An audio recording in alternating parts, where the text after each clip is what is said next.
A very good morning to all of you students. आप सभी लोगों का एक बार फिर से केमिस्ट्री की क्लास में बहुत स्वागत है। स्टूडेंट्स, हम सभी लोग जिस टॉपिक के बारे में बात कर रहे थे उस टॉपिक का नाम था विलयन सॉल्यूशन, जिसको हम इंग्लिश में कहते हैं। विलयन के मैंने बहुत सारी वीडियो ऑलरेडी अपलोड कर दिए हैं। जिस टॉपिक को अभी हम रिसेंटली पिछले कुछ एक वीडियो से देख रहे हैं उसका नाम है परासरण, जिसको हम बोलते हैं ओस्मोसिस ओस्मोसिस, या जिसको हम कहते हैं परासरण। हमने बताया था कि परासरण क्या होता है। उसके बाद हम लोग बात कर रहे थे परासरण दाब के बारे में। मैंने अपने पिछले वीडियो में आपको बताया था कि परासरण दाब क्या होता है और परासरण दाब को हम ज्ञात कैसे करते हैं, मतलब किस विधि से हम परासरण दाब की गणना करते हैं, कैसे ज्ञात करते हैं। तो उसमें आपको हमने बताया था वर्कले और हार्टले की जो विधि है उसके द्वारा हम परासरण दाब ज्ञात करते हैं। मुझे उम्मीद है आप सभी लोगों ने वो वीडियो देखा होगा। आप लोगों ने अगर वो वीडियो देखा होगा तो डेफिनेटली आपका परासरण दाब के प्रति एक बहुत अच्छा व्यू, एक इमेज बहुत अच्छा बन गया होगा। आज हम परासरण से रिलेटेड कुछ आगे के टॉपिक पर बात करते हैं। देखो, हमें इतने सारे टॉपिकों को पढ़ना है। इन टॉपिकों को मैं सीक्वेंस से लेता हूँ। एक तरफ से ये, एक तरह से समझ लो ये हमारे क्वेश्चंस हैं और इन क्वेश्चंस के हमें आंसर देना है। एक तरफ से देखते हैं। सबसे पहले हम बात करते हैं परासरण दाब की गणना कैसे करते हैं। परासरण दाब की गणना कैसे करते हैं, मतलब हम न्यूमेरिकल क्वेश्चन को परासरण दाब या ओस्मोटिक प्रेशर के जो न्यूमेरिकल क्वेश्चंस हैं उनको हम कैसे सॉल्व करेंगे। तो देखो, जैसा आप सभी बच्चों ने पढ़ा हुआ है 11th क्लास में गैसीय नियम, आप सभी लोगों ने गैसीय अवस्था 11th क्लास में पढ़ी हुई है। वहाँ हमने आपको बताया था एक आदर्श गैस समीकरण। तो जो आदर्श गैस समीकरण है वह क्या होता है, तो आप बोलते हो आदर्श गैस समीकरण। तो हम लोगों ने पढ़ा है, क्या पढ़ा है, आदर्श गैस समीकरण। आदर्श गैस समीकरण आप सभी बच्चे पढ़ चुके हो। क्या होता है, PV बराबर nRT, ये होता है आदर्श गैस समीकरण। ये समीकरण गैसों पर लागू होता है और प्रैक्टिकली ये देखा गया कि यही समीकरण अतितनु विलयनों पर भी लागू होता है। मतलब ये समीकरण बेसिकली गैस के लिए समीकरण है, इसलिए इसको बोलते हैं आदर्श गैसों पर लगने वाला समीकरण, जिसको हम बोलते हैं आदर्श गैस समीकरण। मगर यही समीकरण या इसी समीकरण से जब हम अतितनु विलयनों के क्वेश्चंस को सॉल्व करते हैं तो हमारे क्वेश्चंस का आंसर सही आता है। तो हम परासरण दाब को इसी समीकरण से ही ज्ञात करते हैं। बस P की जगह हम क्या यूज़ करेंगे, पाई V बराबर nRT। ये हमारा फॉर्मूला है, जहाँ पाई क्या होता है, तो आप बोलते हो पाई को हम बोलते हैं परासरण दाब। परासरण दाब V क्या होता है, तो आप बोलोगे विलयन का आयतन। विलयन का आयतन। R क्या होता है, बेसिकली R को कहते हैं हम लोग गैस स्थिरांक। मगर चूंकि ये विलयन की बात हो रही है, परासरण दाब हम विलयनों का ज्ञात करते हैं, इसलिए इसको हम गैस स्थिरांक ना कह के इसको बोलते हैं विलयन स्थिरांक। विलयन स्थिरांक कहते हैं। इसका मान वही होता है जो गैस स्थिरांक का मान होता है। मतलब इसका जो वैल्यू है वो आपको याद करना पड़ेगा, 0.0821 लीटर एटमॉस्फेयर पर केल्विन पर मोल। ये R की वैल्यू है जो हम सवालों में सॉल्व करेंगे। तो R की वैल्यू हम ये रखेंगे, ठीक है।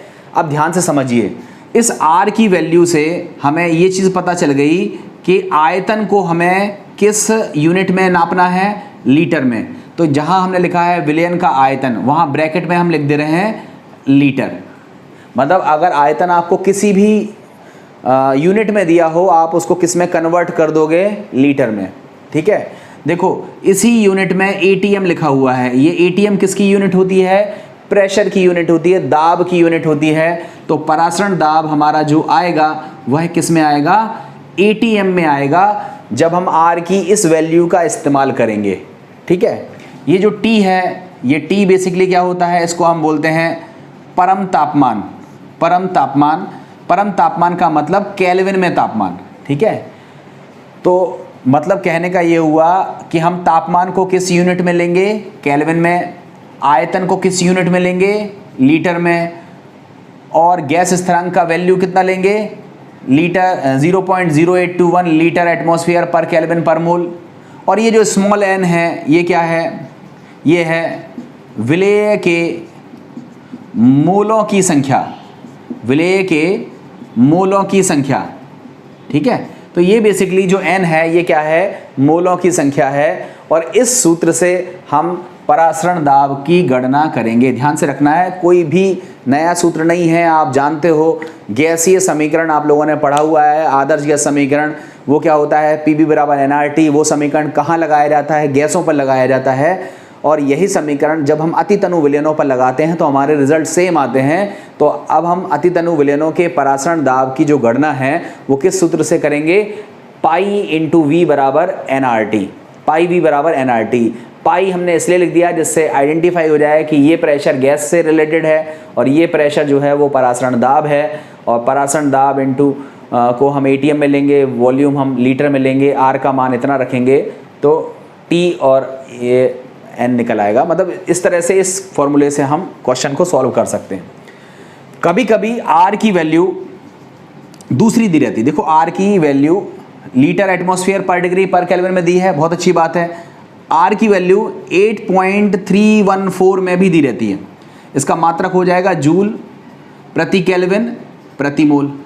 ऐसा भी हो सकता है कि आपको क्या दी हो, R की वैल्यू इस रूप में दी हो।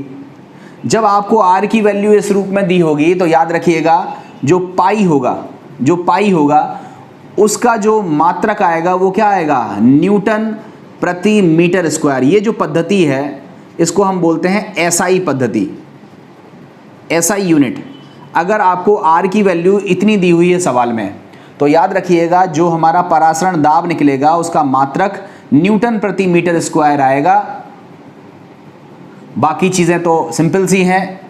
जो वॉल्यूम होगा वो अब हम मीटर क्यूब में लेंगे, ठीक है। वॉल्यूम का मात्रक क्या रखेंगे, मीटर क्यूब, ठीक है। अब मीटर क्यूब में कैसे बदलते हैं ये 11th क्लास में आपने सीखा हुआ है। जैसे हमने लिखा 1 लीटर, तो 1 लीटर बराबर कितना होता है, 1 लीटर बराबर होता है 1 डेसीमीटर क्यूब, ठीक है। या फिर इसी को लिखते हैं 10⁻³ मीटर क्यूब, ठीक है। तो इस तरह से हम लीटर को किस में बदल देंगे, मीटर क्यूब में बदल देंगे। और मीटर क्यूब में जब हम बदल देते हैं तो हमारा वॉल्यूम का जो यूनिट है, देखो ध्यान से समझना, अगर R का मान, देखो वैसे तो हम जितने क्वेश्चन सॉल्व करेंगे वो इस पैटर्न पर सॉल्व करेंगे, ठीक है। R का मान हम बार बार कितना लेंगे, 0.0821 लीटर एटमॉस्फेयर पर केल्विन पर मोल। तो ऐसी स्थिति में हमें प्रेशर क्या यूज़ करना पड़ेगा, ATM। वॉल्यूम किस में यूज़ करना पड़ेगा, लीटर में। तापमान किस में कैलकुलेट करना पड़ेगा, केल्विन में। और मोल तो नो डाउट मोल जैसे निकलते हैं वैसे निकलेगा। मगर कभी कभी आप सवाल में देखोगे R की वैल्यू ये यूज़ कर देते हैं। और अगर हमने R की वैल्यू ये यूज़ कर दी तो ऐसी स्थिति में जो हमारा परासरण दाब निकलेगा उसका यूनिट क्या आएगा, न्यूटन प्रति मीटर स्क्वायर।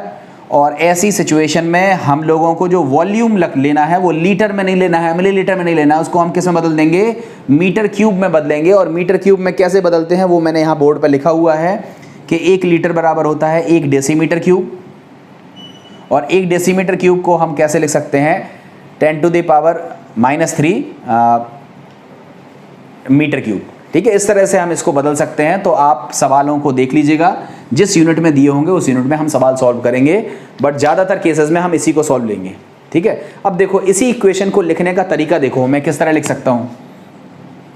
पाई बराबर क्या हो सकता है, N/V/RT, ऐसा भी लिख सकते हो। इसी इक्वेशन को हम ऐसे भी लिख सकते हैं।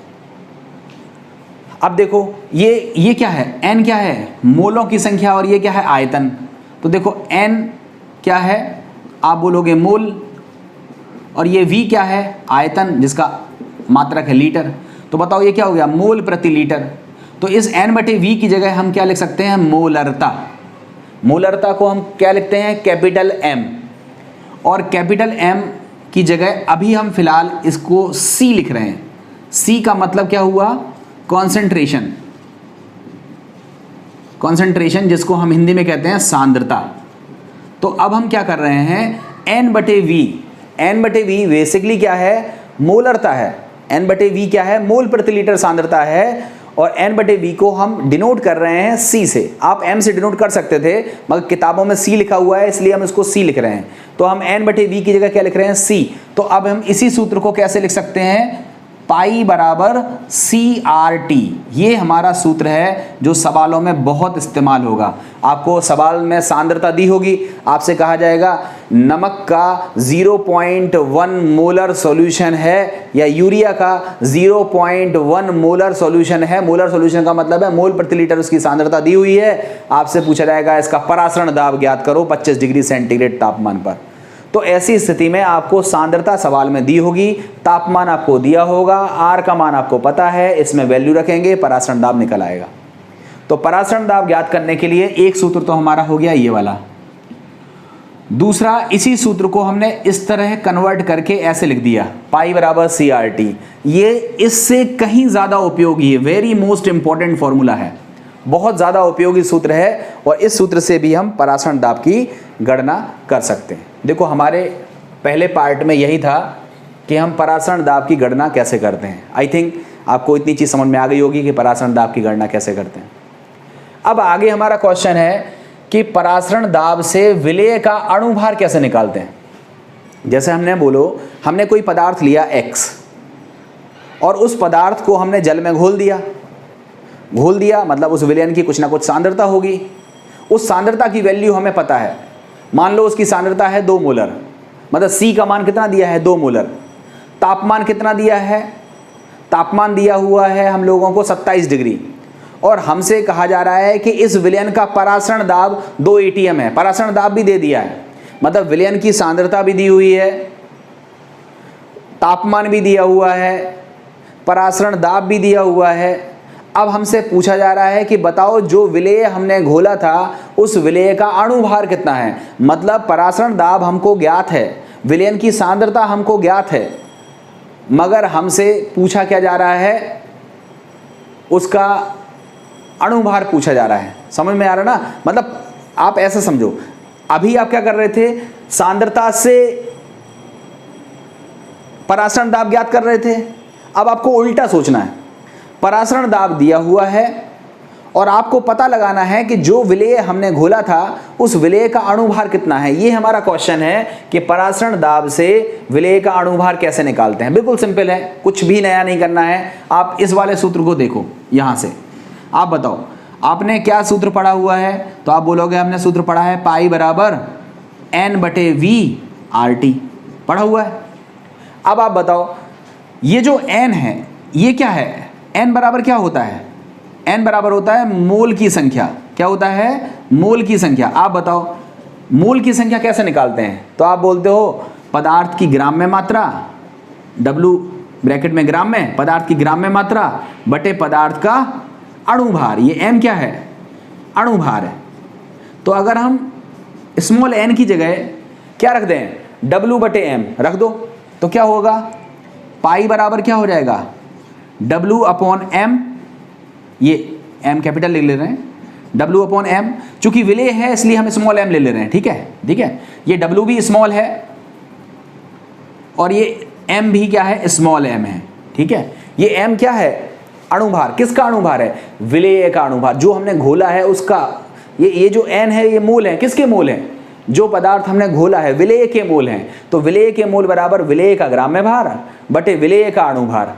तो बताओ स्मॉल n की जगह हमने क्या रख दिया, स्मॉल W/m, इनटू में क्या है V और ऊपर क्या है RT, है ना। तो आप बताओ अगर हम इस m को क्रॉस मल्टीप्लाई कर दें तो m बराबर सूत्र क्या हो जाएगा, WRT/πV, और ये V किस में होना चाहिए, लीटर में होना चाहिए, ध्यान रखना। अगर R का मान हम क्या ले रहे हैं, इसमें ले रहे हैं, तो इस सूत्र से हम m की गणना कर सकते हैं। इस सूत्र से हम क्या कर सकते हैं, m की गणना कर सकते हैं। m का मतलब विलेय के अणुभार की गणना इस सूत्र से की जा सकती है। अब आपको इतने सारे सूत्र याद नहीं रखने हैं, आप अपने दिमाग में एक सूत्र याद रखो। वो सूत्र बिल्कुल सिंपल सा है, पाई V बराबर NRT, या आपको पहले से याद है। थोड़ा सा अगर आप सूत्र याद कर सकते हो, थोड़ी सी अगर गुंजाइश हो तो आप याद कर लो पाई बराबर CRT, बस। अब आपको मोल बराबर पता है कि विलेय का ग्राम में मात्रा बटे अणुभार होता है, तो ये तो सवाल जब आएगा तो हम इसको तुरंत फॉर्मूला बना लेंगे। आप अपने दिमाग में केवल एक फॉर्मूला याद रखो, पाई इंटू वी बराबर एनआरटी। इसमें पाई क्या है? परासरण दाब। वी क्या है? आयतन, वो भी किस यूनिट में होना चाहिए? लीटर में। एन क्या है? मोलों की संख्या। टी क्या है? परम तापमान है, मतलब केल्विन में तापमान है। और आर का मान हम लोगों को कितना रखना है? 0.0821 लीटर एटमॉस्फेयर पर केल्विन पर मोल। यही सवालों को सॉल्व करने का पैटर्न है। कोई एक आध सवाल में आर का वैल्यू ये दिया होता है तो याद रखिएगा आपको वी किस में लेना है? मीटर क्यूब में। और आपका जो आंसर आएगा वो किस में आएगा? न्यूटन प्रति मीटर स्क्वायर में। इस पद्धति को हम बोलते हैं एसआई पद्धति। मतलब एसआई पद्धति के दौरान अगर हम सॉल्व करेंगे तो इस तरह से हमें सॉल्व करना होगा। जनरली ऐसे सवाल रेयर ऑफ द रेयरेस्ट हैं, बहुत कम आते हैं, मगर आ गए तो हमें करना आना चाहिए। तो ये परासरण दाब निकालने का सूत्र है। इसी परासरण दाब के सूत्र को अगर हम सांद्रता के रूप में व्यक्त करें तो पाई बराबर क्या आएगा? CRT। और इसी में मोल की जो संख्या होती है उसमें ग्राम में मात्रा बटे अणुभार अगर मान रख देंगे तो हम विलेय के अणुभार की गणना कर सकते हैं, मतलब स्मॉल m का वैल्यू फाइंड आउट कर सकते हैं। तो इस तरीके से हमारा ये वाला सेकंड वाला यूनिट जो है वो कंप्लीट हो जाता है। कई किताबों में ऐसे नियम भी दिए रहते हैं, vial want of law, Charles want of law, ये सब दिया रहता है। तो ध्यान रखो ये सारी चीज़ें वॉन्ट ऑफ से रिलेटेड, वॉन्ट ऑफ फैक्टर से रिलेटेड चीज़ें जब हम पढ़ाएंगे तब वहाँ पर बता देंगे।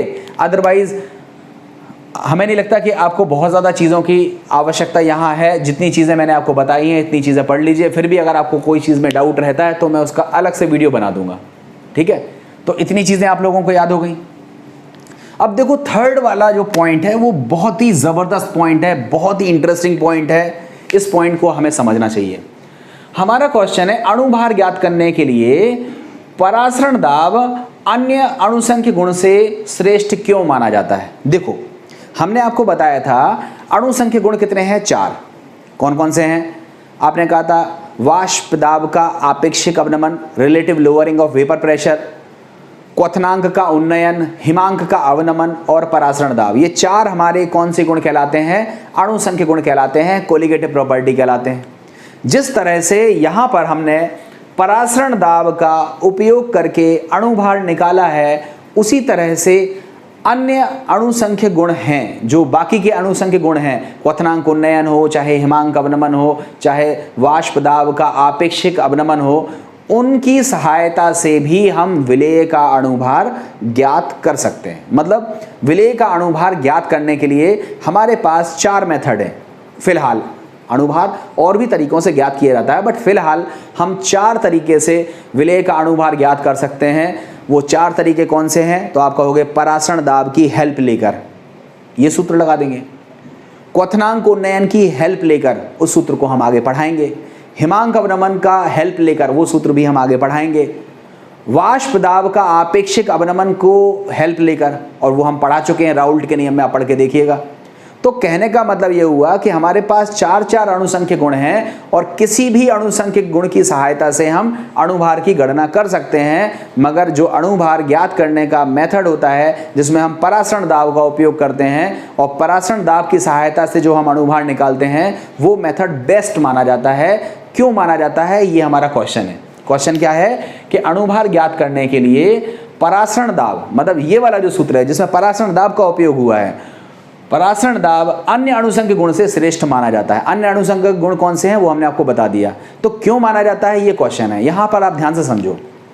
देखो हमारे पास हमेशा नमक का विलयन, समझ में आया ना, हमारे पास हमेशा शक्कर का विलयन, यूरिया का विलयन, सुक्रोज का विलयन, सवालों में हम ये यूज करेंगे। बट ऐसा नहीं है कि व्यवहारिक जीवन में हमें हमेशा यही नमक, शक्कर और यूरिया और सुक्रोज तक ही सीमित रहना है। हमने प्रोटीन नाम सुना होगा, प्रोटीन, कार्बोहाइड्रेट, इन सब के सॉल्यूशंस भी होते हैं, हमारे शरीर में ही हैं। हमारे शरीर में देखो बहुत सारा ब्लड है, प्रोटीन्स वगैरह दुनिया भर की चीज़ें उसमें डिजॉल्व हैं, घुली हुई हैं, है ना, ये सब चीज़ें। तो कहने का मतलब ये हुआ कि जो हमारे पास बड़े अणु होते हैं, जिसको हम बोलते हैं बृहद अणु, बृहद अणु में क्या होते हैं? प्रोटीन होता है, कार्बोहाइड्रेट होता है और बहुत सारे पॉलीमर होते हैं, बहुलक होते हैं। तो जो हमारे बृहद अणु होते हैं, बृहद अणु में प्रोटीन भी हो सकता है, कार्बोहाइड्रेट भी हो सकता है, बहुलक भी हो सकते हैं। इन सब के विलयन का भी परासरण दाब होगा। जब नमक का परासरण दाब निकाल सकते हैं, जल के विलयन का परासरण शक्कर के विलयन का परासरण दाब निकाल सकते हैं, यूरिया के विलयन का परासरण दाब ज्ञात कर सकते हैं, तो फिर प्रोटीन का भी विलयन है, कार्बोहाइड्रेट का भी विलयन है, पॉलीमर्स का भी सॉल्यूशन बन सकता है, तो उनका भी कुछ परासरण दाब होगा, उनका भी हम परासरण दाब निकालेंगे। और परासरण दाब की सहायता से हम अणुभार भी निकालेंगे कि उसमें जो प्रोटीन है उसका अणुभार कितना है, उसमें जो कार्बोहाइड्रेट है उसका अणुभार कितना है, उसमें जो पॉलीमर घुला हुआ है उसका अणुभार कितना है। परासरण दाब की सहायता से हम उसका भी तो अणुभार ज्ञात कर सकते हैं। और वो जो अणुभार हम परासरण दाब से ज्ञात कर रहे हैं वो ज़्यादा एक्यूरेट रहता है। सबसे ज़्यादा फ्रीक्वेंटली यूज़ किया जाने वाला सूत्र कौन सा होता है? परासरण दाब की सहायता से अणुभार कैसे निकालते हैं, ये सूत्र ज़्यादा इस्तेमाल होता है। किसकी तुलना में? क्वथनांक उन्नयन की तुलना में, हिमांक अवनमन की तुलना में, जिसको मैं आगे पढ़ाऊंगा, उनसे भी अणुभार निकलते हैं। मगर उन सूत्रों का उपयोग हम प्रोटीन पर नहीं लगा पाते हैं, कार्बोहाइड्रेट पर नहीं लगा पाते हैं। बड़े बड़े अणु जब होते हैं तब हम उन सूत्रों का उपयोग नहीं कर पाते हैं। परासरण दाब का ही उपयोग ज़्यादातर किया जाता है। क्यों किया जाता है? क्योंकि ये जो बड़े अणु हैं ये तापमान बढ़ाने पर टूट जाते हैं, अपघटित हो जाते हैं, मतलब विकृत हो जाते हैं। कहने का मतलब ये हुआ कि जैसे प्रोटीन है तो प्रोटीन का परासरण दाब निकालोगे तो आपको रूम टेम्परेचर पर निकालना है, कोई दिक्कत नहीं है। अब आप क्वथनांक उन्नयन ले जाओगे तो आपको क्या करना पड़ेगा? उस विलयन को गर्म करना पड़ेगा, और गर्म करोगे तो प्रोटीन खराब हो जाएगा। तो कहने का मतलब ये हुआ कि जो हमारे बृहद अणु होते हैं, जो हमारे बड़े अणु होते हैं, वो तापमान के जो बदलने की स्थिति होती है उस स्थिति में वो क्या हो जाते हैं? विकृत हो जाते हैं, मतलब या कहें तो अपघटित हो जाते हैं। इसलिए हम तापमान का उपयोग जहां कहीं भी हो रहा होगा उस वाले सूत्रों का उपयोग करके अणुभार नहीं निकालते हैं, क्योंकि वो जो बृहद अणु हैं, वो जो बड़े अणु हैं, वो तापमान को लेकर सेंसिटिव होते हैं। और दूसरा, उनके विलयनों में जो तापमान में जो चेंजेस होते हैं, जैसे क्वथनांक में जो वृद्धि है या जो हिमांक में अवनमन है, वो बहुत कम होता है। और इतने कम अवनमन को मापना ये थोड़ा सा डिफिकल्ट होता है। कहने का मतलब ये हुआ कि अगर हम परासरण दाब का उपयोग करें तो परासरण दाब नापा जाता है रूम टेम्परेचर पर, और कोई अगर हम अणुसंख्य गुण लेकर के उसके अणुभार की गणना करते हैं तो उस अणुसंख्य गुण को कैलकुलेट करने के लिए, उस अणुभार को कैलकुलेट करने के लिए हमें उसके तापमान में क्या करनी पड़ेगी? वृद्धि करनी पड़ेगी, कमी करनी पड़ेगी। और वो जो बृहद अणु होते हैं वो तापमान को लेकर के क्या होते हैं? सेंसिटिव होते हैं। जो क्वथनांक में वृद्धि होती है, जो हिमांक में अवनमन होता है, वो उतना ज़्यादा फ्रीक्वेंट नहीं होता है, उतना ज़्यादा इतना बड़ा चेंज नहीं होता है कि हम उसको आसानी से नाप पाएँ। इसलिए हम परासरण दाब का उपयोग करते हैं अणुभार को ज्ञात करने में। आई थिंक ये चीज़ समझ में आपको आ जानी चाहिए। ये चीज़ थोड़ी व्यवहारिक थी, आपको वैसे ही समझना था कि क्यों हम परासरण दाब का उपयोग करते हैं अणुभार को निकालने में, अन्य किसी अणुसंख्य गुण का उपयोग क्यों नहीं करते हैं। तो मुझे लगता है कि इतनी चीज़ आपको समझ में आ गई होगी। देखो, एक बात और है जो परासरण दाब को अन्य अणुसंख्य गुण से बेहतर बनाती है। वो बात क्या है, उसको ध्यान से समझो। जब हम परासरण दाब की गणना करते हैं तो हमें किसकी ज़रूरत पड़ती है? विलयन की मोलर सांद्रता की। विलयन की मोलर सांद्रता की मतलब कहने का ये हुआ कि जब हम परासरण दाब की गणना करते हैं तो हमें जो विलयन है उसकी मोल प्रति लीटर सांद्रता की आवश्यकता होती है, या कहें तो विलयन की मोलरता की ज़रूरत होती है। और दूसरे अणुसंख्य गुण जब हम आपको पढ़ाएंगे तब हम आपको बताएंगे कि उन अणुसंख्य गुण में मोलरता नहीं चाहिए, वहां पर हमें किस चीज़ की आवश्यकता होगी? मोललता की आवश्यकता होगी, स्मॉल m की ज़रूरत होगी। और मोलरता को एक्सप्रेस करना कंपैरेटिवली इजी होता है मोललता की तुलना में। ध्यान से समझिएगा, जो मोलरता है उसमें आयतन का यूज़ हो रहा है, मतलब हमें विलेय को घोलना है विलयन की एक निश्चित मात्रा में। और अगर हम मोललता यूज़ करेंगे, मैंने देखो आपको डिटेल में समझाया हुआ है मोललता क्या है, मोलरता क्या है। जिन बच्चों को नहीं आता है वो वीडियो देखें, पिछले वीडियो ज़रूर देखें, बिना उसके समझ में नहीं आएगा आपको। तो अगर हम परासरण दाब का उपयोग करते हैं तो हमें पदार्थ को विलयन के आयतन में कैलकुलेट करना है, मतलब मोलरता निकालनी है। और अगर हम और कोई अणुसंख्यक गुण की सहायता से अणुभार निकालते हैं तो उस अणुसंख्यक गुण में विलयन की मोलरता की जरूरत नहीं होगी, वहां जरूरत होगी मोललता की। अब कहोगे सर ये मोललता की जरूरत कैसे है, वो हम आगे अणुसंख्यक गुण पढ़ाएंगे तो सिखाएंगे, बट यहां पर आप केवल इतनी सी बात समझ लो कि परासरण दाब से अणुभार निकालते हैं, इसी तरह से क्वथनांक उन्नयन से भी अणुभार निकालते हैं, हिमांक अवनमन से भी अणुभार निकालते हैं, और वाष्प दाब के आपेक्षिक अवनमन से भी विलेय का अणुभार निकाल सकते हैं। चारों विधियों से अणुभार निकाल सकते हैं, मगर जो श्रेष्ठ विधि है वो है परासरण दाब से अणुभार निकालना। क्यों श्रेष्ठ है? क्योंकि इसमें मोलरता का उपयोग किया जाता है, मोल प्रति लीटर सांद्रता का उपयोग किया जाता है। दूसरा, जो भी बृहद अणु हैं उनके विलयनों में कोई भी टेम्परेचर का चेंज नहीं करना होता है, क्योंकि परासरण दाब हम जनरली रूम टेम्परेचर भी पर ही फाइंड आउट करते हैं। अगर हम और किसी अणुसंख्यक गुण की सहायता से अणुभार निकालेंगे तो हमें तापमान में वृद्धि या कमी करनी पड़ेगी, और वो जो बृहद अणु होते हैं वो तापमान को लेकर के सेंसिटिव होते हैं। क्वथनांक उन्नयन या हिमांक अवनमन उतना ज़्यादा बड़ा नहीं होता है कि हम उसको एक्यूरेसी से फाइंड आउट कर पाएँ, इसलिए हम परासरण दाब का उपयोग करके अणुभार की गणना करते हैं। ठीक है, ये पॉइंट आपको समझ में आना चाहिए। थोड़ा सा किताब आप ज़रूर पढ़िएगा तो आपको और ज़्यादा चीज़ें क्लियर हो जाएंगी।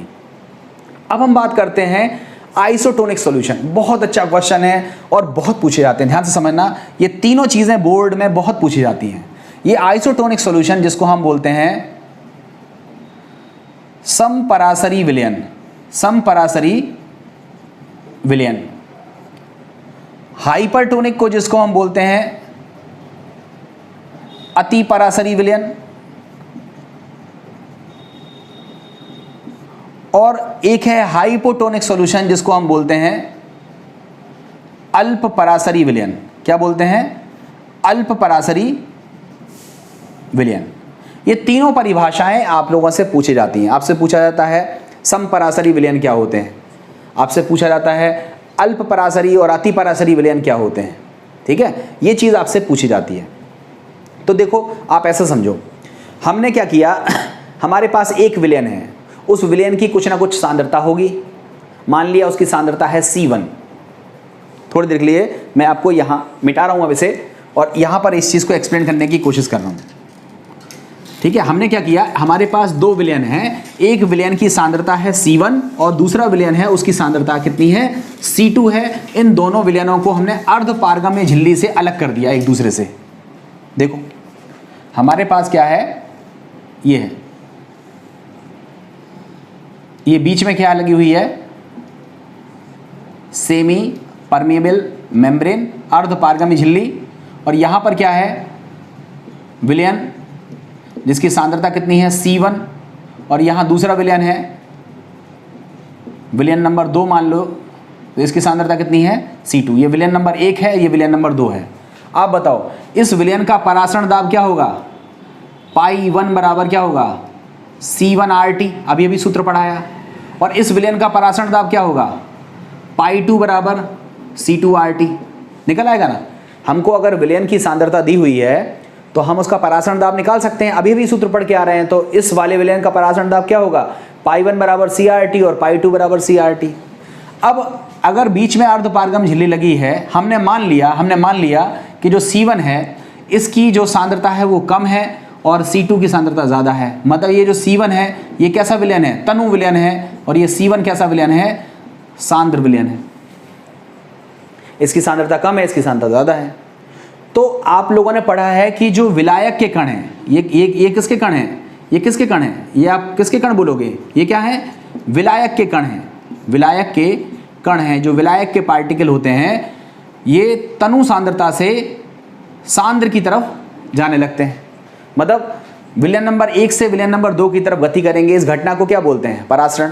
आपको सिखाया था कि अगर हम दो अलग अलग सांद्रताओं के विलयन को अर्धपारगम्य झिल्ली द्वारा एक दूसरे से अलग करें तो कम सांद्रता से अधिक सांद्रता की ओर विलायक के कण गति करने लगते हैं। इस घटना को ही हम क्या बोलते हैं, परासरण। क्लियर है। अब थोड़ी देर के लिए सोचो कि अगर हमने कहा समपरासरी, समपरासरी का मतलब पाई1 का मान पाई2 के मान के बराबर है। मतलब पहले विलयन का परासरण दाब दूसरे विलयन के परासरण दाब के बराबर है। तो आप बराबर रखो तो C1RT बराबर क्या हो जाएगा, C2RT। तापमान चूंकि समान है तो T से T कट गया, R से R कट गया, फाइनली क्या हो गया C1 बराबर C2। इससे आपका अर्थ क्या निकला कि यदि विलयन नंबर 1 की सांद्रता विलयन नंबर 2 की सांद्रता के बराबर हो जाए, मतलब विलयन नंबर 1 की सांद्रता विलयन नंबर 2 की सांद्रता के बराबर हो जाए और उनके बीच में अगर हम अर्धपारगम्य झिल्ली लगाएं तो परासरण की क्रिया नहीं होगी, मतलब विलायक के कण गति नहीं करेंगे। क्यों गति नहीं करेंगे? क्योंकि दोनों तरफ सांद्रता क्या है? बराबर, और सांद्रता बराबर नहीं होती तो विलायक के कण गति करते कम सांद्रता से अधिक सांद्रता की ओर। यहाँ तो सांद्रता हमने क्या कर दी? बराबर कर दी, इसलिए विलायक के कण गति नहीं करेंगे, मतलब परासरण की क्रिया नहीं होगी। और ऐसे विलयन जिन्हें अर्धपारगम्य झिल्ली द्वारा एक दूसरे से पृथक करने पर परासरण की क्रिया उनमें नहीं होती है, ऐसे विलयन को हम क्या बोलते हैं? समपरासरी विलयन। ऐसे विलयन को बोलते हैं आइसोटोनिक सॉल्यूशन। एक लाइन का परिभाषा है कि जिन विलयनों के परासरण दाब बराबर होते हैं उन्हें समपरासरी विलयन कहते हैं। मगर इससे बेहतर हमारी परिभाषा क्या लिखनी होगी कि जब दो विलयनों को अर्धपारगम्य झिल्ली द्वारा एक दूसरे से अलग किया जाए और उनमें परासरण की घटना ना हो, मतलब विलायक के कण ना तो यहाँ से यहाँ जाएं ना यहाँ से यहाँ जाएं। जब विलायक के कण गति नहीं करेंगे तो मतलब परासरण की घटना नहीं होगी। तो जब दो विलयन जिन्हें अर्धपारगम्य झिल्ली से एक दूसरे से पृथक किया जाए और उनमें परासरण की घटना ना हो तो ऐसे विलयनों को हम क्या बोलते हैं? समपरासरी विलयन। ऐसे विलयन को हम क्या बोलते हैं? Isotonic solution. और आइसोटोनिक सॉल्यूशन की विशेषता होती है, समपरासरी विलयन की विशेषता होती है कि उनकी सांद्रताएं क्या होती हैं? बराबर होती हैं। ध्यान से रखना, समपरासरी विलयनों के लिए ये वाला सूत्र चलेगा। ये सूत्र कहाँ चलेगा? समपरासरी विलयन। समपरासरी विलयनों के लिए दोनों की सांद्रताएं क्या होंगी? बराबर होंगी। सांद्रता का मतलब क्या है? मोल बटे आयतन, N1 बटे V बराबर क्या हो जाएगा? N2 बटे V2। ये सूत्र चलेगा, ठीक है। ये N1 क्या है? विलयन नंबर 1 में जो विलेय होगा उसके मोल कितने हैं? N1। विलयन नंबर 1 का जो आयतन होगा वो होगा V1। यहाँ विलयन नंबर 2 में देखो, यहाँ से आप ऐसा समझ लो, ये N1 क्या है? विलयन 1 में उपस्थित विलेय के मोल। V1 क्या है? विलयन 1 का आयतन। इसी तरह से N2 बराबर क्या हो जाएगा? N2 बराबर क्या हो जाएगा? विलयन 2 में उपस्थित विलेय के मोल। उपस्थित विलेय के मोल। और V2 बराबर क्या हो जाएगा? विलयन 2 का आयतन, ठीक है। तो समपरासरी विलयनों का जब हम सवाल सॉल्व करेंगे तो इस सूत्र का इस्तेमाल करेंगे। इस सूत्र को हम एक तरीके से और भी लिख सकते हैं। आप बताओ, मोल कैसे निकलता है? ग्राम में मात्रा बटे अणुभार, मतलब ग्राम में मात्रा मतलब W1 बटे M1 बटे V1 बराबर W2 बटे M2 इंटू V2। इस सूत्र का भी इस्तेमाल हो सकता है जब हम समपरासरी विलयन के सवालों को सॉल्व करेंगे। ध्यान से समझना, आपसे पेपर में पूछा जाता है परिभाषा। क्या पूछी जाती है? समपरासरी विलयन क्या होते हैं। तो आपको बिल्कुल 2 लाइन की परिभाषा लिखनी है कि जब दो विलयनों को अर्धपारगम्य झिल्ली की सहायता से एक दूसरे से पृथक किया जाता है और उनके मध्य परासरण की कोई भी घटना नहीं होती है तो ऐसे विलयनों को हम क्या बोलते हैं? समपरासरी विलयन। इन समपरासरी विलयनों में दोनों के परासरण दाब समान होते हैं, अर्थात पाई1 बराबर C1RT, पाई2 बराबर C2RT। समपरासरी विलयन के लिए पाई1 बराबर पाई2 होगा, दैट इज C1RT बराबर C2RT। RT से RT कट जाएगा एंड फाइनली C1 बराबर C2 होगा। नेक्स्ट लाइन से क्या लिखोगे? अतः दो विलयन जिनकी मोलर सांद्रताएं बराबर हैं उनको यदि अर्धपारगम्य झिल्ली द्वारा एक दूसरे से पृथक किया जाए तो परासरण की घटना नहीं होती है, और ऐसे ही विलयन को हम क्या बोलते हैं? समपरासरी विलयन। C1 बराबर C2 को हम ऐसे भी लिख सकते हैं और ऐसे भी लिख सकते हैं। ये सूत्र जो है वो सवालों को सॉल्व करने के लिए होते हैं। समपरासरी विलयनों के सवाल अभी हम सॉल्व करेंगे तो इन सूत्रों का इस्तेमाल हम करेंगे। तो आई थिंक आपको ये चीज़ समझ में आ गई होगी जिसको हम बोलते हैं आइसोटोनिक सॉल्यूशन। क्लियर है? अब थोड़ी देर के लिए सोचो, अगर हमारे पास सांद्रता के मान बराबर नहीं है, C1 और C2 बराबर नहीं है, तो C1 की सांद्रता कम है, C2 की सांद्रता ज़्यादा है, तो जिसकी सांद्रता कम होगी, मान लो देखो C1 का मान कम है, तो इसका परासरण दाब भी क्या आएगा, कम आएगा, क्योंकि पाई समानुपाती किसके होता है, C के। अगर C का मान कम है तो पाई का मान कम होगा, अगर C का मान ज़्यादा है तो पाई 2 का मान क्या होगा, ज़्यादा होगा। तो कहने का मतलब जिस विलयन का परासरण दाब कम होता है, जिस विलयन का परासरण दाब कम होता है उसको बोलते हैं हम अल्प परासरी। उसको क्या बोलते हैं, अल्प परासरी। अल्प परासरी का मतलब जिस विलयन का परासरण दाब कम होता है नॉर्मल से, नॉर्मल का मतलब जिससे कंपेयर कर रहे हैं, जिस विलयन से हम कंपेयर कर रहे हैं, अगर उस कंपेयर वाले विलयन का परासरण दाब मान लो 10 है और दूसरे विलयन जिसको हमने निकाला उसका परासरण दाब 8 आया, तो हम बोलेंगे कि इसका जो परासरण दाब है वो नॉर्मल विलयन से कम है, या जिससे हम कंपेयर कर रहे हैं उससे कम है, तो उसको हम क्या बोलेंगे, अल्प परासरी। और जिसका ज़्यादा होता है उसको क्या बोलते हैं, अति परासरी विलयन। ध्यान से समझना, अल्प परासरी और अति परासरी ये कठिन चीज़ नहीं है, सिंपल सी चीज़ है, आप बड़े आसानी से इसको सीख सकते हो। अल्प परासरी विलयन क्या बोलेंगे, जिस विलयन का परासरण दाब कम होता है उसे बोलते हैं अल्प परासरी, और जिस विलयन का परासरण दाब ज़्यादा होता है उसको बोलते हैं अति परासरी। अगर अल्प परासरी और अति परासरी विलयन के बीच में हम अर्ध पारगम्य झिल्ली लगा दें तो हम क्या देखते हैं कि विलायक के कण जो है वो अल्प परासरी से अति परासरी विलयन की तरफ गति करते हैं। ये चीज़ आप लोगों को समझ में आ जानी चाहिए। तो आई थिंक आप लोगों को इतनी चीज़ें समझ में आ गई होंगी कि अल्प परासरी क्या है, अति परासरी क्या है। अब हम यहाँ पर एक उदाहरण से इसको समझाने की कोशिश करते हैं। देखो, हमारा जो ब्लड है, जो हमारी कोशिका है, ऐसा समझ लो, जो हमारी कोशिका है उसके अंदर कुछ लिक्विड भरा हुआ है, उसको हम बोलते हैं कोशिका द्रव। और कोशिका द्रव के चारों ओर बाहर की तरफ भी एक लिक्विड रहता है, कोशिका के बाहर की तरफ भी लिक्विड है, कोशिका के अंदर भी लिक्विड है, और जो कोशिका की जो झिल्ली है वो एक तरह से कह लो अर्ध पारगम्य झिल्ली है। तो जो कोशिका के बाहर का जो लिक्विड है वो है एक तरह से नमक का विलयन, NaCl का विलयन। समझाने के लिए बता रहा हूँ मैं आपको, सोडियम पोटेशियम दुनिया भर की चीज़ें उसमें रहती हैं, वो बात की चीज़ है, मैं सारी बातों पर नहीं बात कर रहा हूँ। मैं आपको उदाहरण के लिए बता रहा हूँ कि हमारे पास एक कोशिका है, उसके अंदर एक लिक्विड भरा है जिसको हम बोलते हैं कोशिका द्रव्य, और कोशिका के बाहर की तरफ एक लिक्विड है, मान लो वो है नमक का विलयन।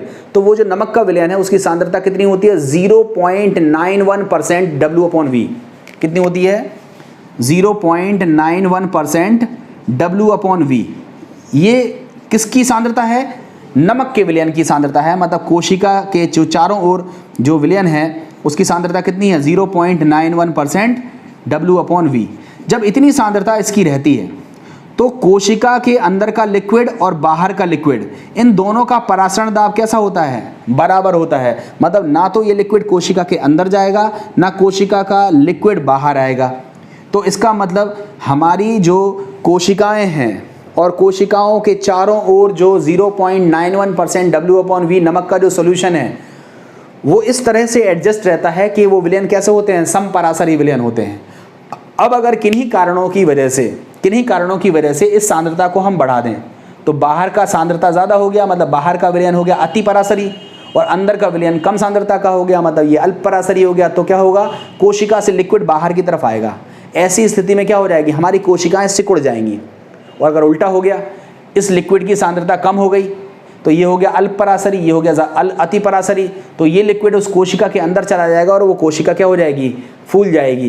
तो ऐसी सिचुएशन क्रिएट हो सकती है कि कोशिकाओं और बाहर इन दोनों के बीच में क्या होता है, समपरासरी विलयन रहता है। मतलब अंदर और बाहर की तरफ कैसा होता है, समपरासरी विलयन होता है। अगर किसी कारण से, अब कारण कई हो सकते हैं, किसी कारण से अगर ये सांद्रताएं बदल जाएं तो अति परासरी और अल्प परासरी की सिचुएशन हो सकती है, और ऐसी स्थिति में कोशिकाएं फूल भी सकती हैं और श्रिंक भी कर सकती हैं, सिकुड़ भी सकती हैं। तो वो सारी स्थितियां कैसे, कब, कैसे क्रिएट होती हैं, इन सबको अब हम नेक्स्ट टॉपिक पर डिस्कस करेंगे, जिसका नाम है परासरण दाब का जैविक महत्व। तो देखो, हम अगले वीडियो में इसको लेंगे कि परासरण दाब का जैविक महत्व क्या है और रिवर्स ओस्मोसिस क्या है। ये दोनों बहुत ही अच्छे टॉपिक हैं। इन टॉपिकों को अब हम नेक्स्ट वीडियो में लेंगे तो आपको ये चीज़ें ज़्यादा बेहतर समझ में आएंगी। उम्मीद है आप सभी लोगों को ये वीडियो पसंद आया होगा।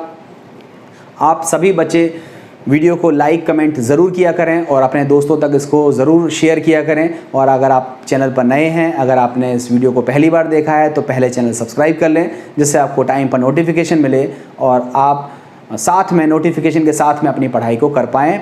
अब आप इसके अच्छे से नोट्स बना लीजिएगा। ये टॉपिक एक बार रिकॉल करते हुए मैं आपको परासरण दाब का जैविक महत्व और रिवर्स ऑस्मोसिस अगले वीडियो में कवर करूंगा, तो आपको ये चीज़ें ज़्यादा बेहतर समझ में आ जाएंगी। उम्मीद है ये वीडियो पसंद आया होगा। Thank you very much.